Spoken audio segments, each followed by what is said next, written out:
Assalamu Walaikum. Hello friends, how are you? Welcome back to our new video. In this video, I am going to show you how to insert a horizontal line shape in Microsoft Word. Let's get started. At first, we have to open a Word document. Then we want to insert horizontal line shape in this document. Go to the Insert menu. Then click Shape drop down menu and select the line shape. Then press Shift on your keyboard and draw this shape, this page. Now we can see here we insert a horizontal line shape.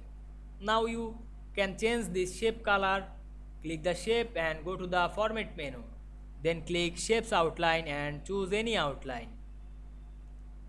Or you can change the outline white. Select the outline and click the white drop down menu and change the white.